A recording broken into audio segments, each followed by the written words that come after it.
Bonjour, bonsoir, j'espère que vous allez bien. Alors, j'ai fait la découverte d'un ouvrage que je n'ai pas terminé, mais je pense comprendre pourquoi je ne l'ai pas terminé.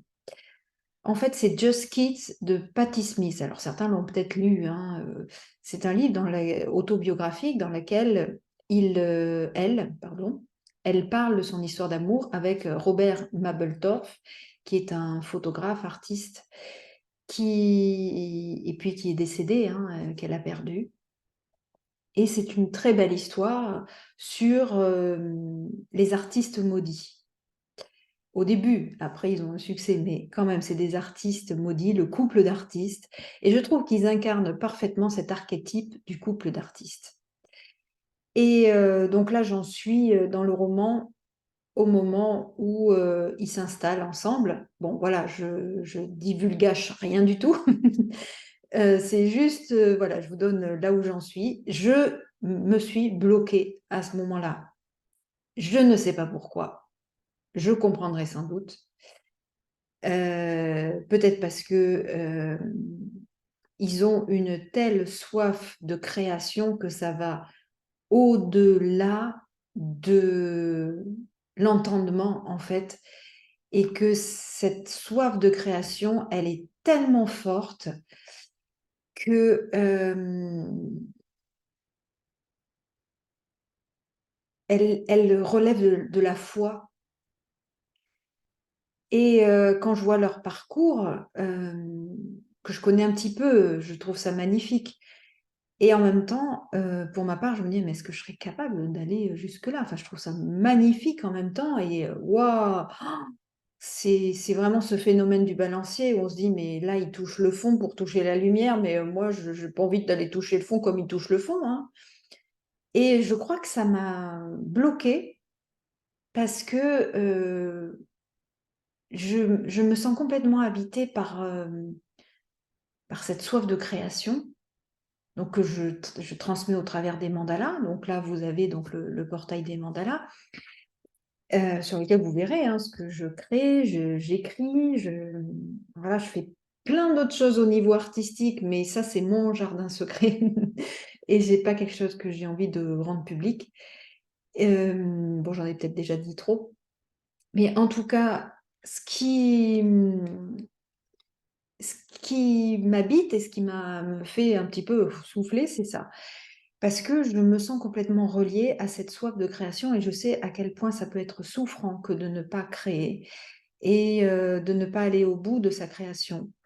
Et je trouve que ce qui est très dur pour un artiste, heu, c'est ce qu'elle éprouve, hein, et ce qu'ils éprouvent, c'est cette soif de création qui n'a pas de sens, quoi.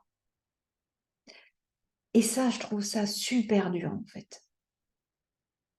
Hem, Au travers des mandalas, je peux trouver un sens, ça me rassure, vous voyez? Et je vous en parle, heu, mais il y a plein d'autres médiums où, en fait, je trouve pas de sens et ça me perturbe énormément et je trouve ça admirable des artistes qui, se mettent à aller dans un truc où il y a pas de sens et je trouve que c'est extraordinaire et cette liberté-là, je trouve qu'elle a pas de prix, quoi. Mais waouh, c'est très dur et les mandalas, en même temps, j'en crée plein, plein, plein et on me dit: «Mais ça sert à quoi? Regarde toutes ces valises-là». Mais en fait, c'est pas que ça sert à rien peut-être, j'en sais rien, d'en faire beaucoup, mais c'est un besoin et je sais pas si, vous, en tant qu'artiste qui me regardez, ça fait pareil chez vous. Hem Mais pour entendre pas mal d'artistes, je trouve que c'est ça le problème aussi, hein, c'est, qu'est-ce que ça a du sens ça? Il faut tout le temps donner du sens d'un point de vue capitalistique, hein, c'est toujours trouver du sens à tout et effectivement, bah, là, voilà donc ce livre, je suis en train de l'expérimenter et effectivement, ça me donne, voilà, du fil à retordre et j'ai peut-être un petit peu de mal à le suivre, mais c'est pas grave, je le réouvrirai quand, je serai prête. Et ça m'a questionnée sur cette énergie parce que effectivement, l'énergie de la création, c'est Sarasvati. C'est la déesse. Alors, je vais partager mon écran. Sarasvati. Alors, le numéro, il n'est pas dessus. 375. Vous voyez, 375.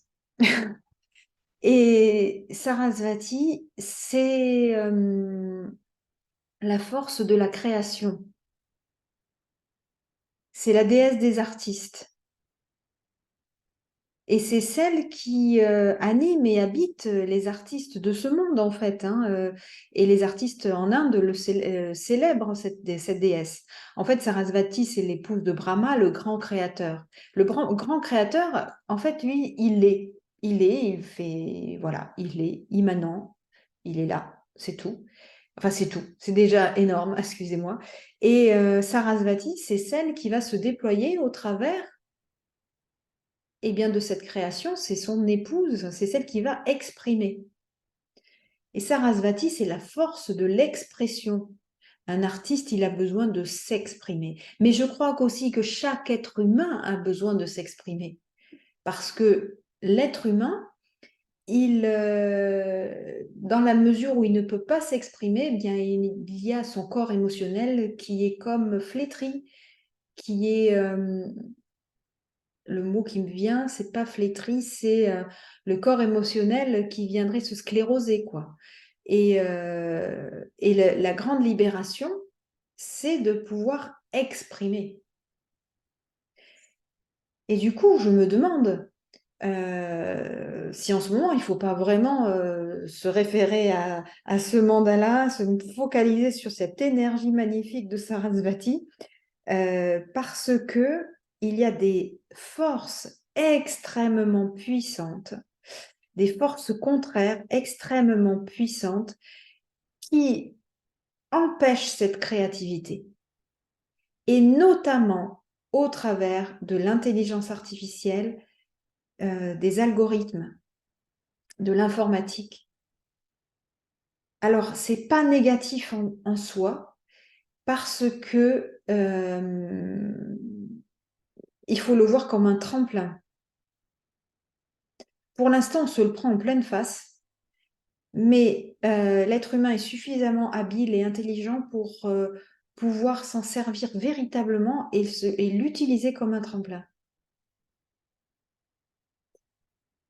Mais là, moi, je trouve qu'on se prend des trucs, mais vraiment très forts, en pleine face. Voilà ce que je peux dire. Donc, effectivement, ben, vous voyez, ce mandala, j'ai Sarasvati là près de mon bureau, de ce côté. Mais je pense que je vais aussi le placer soit près de mon lit.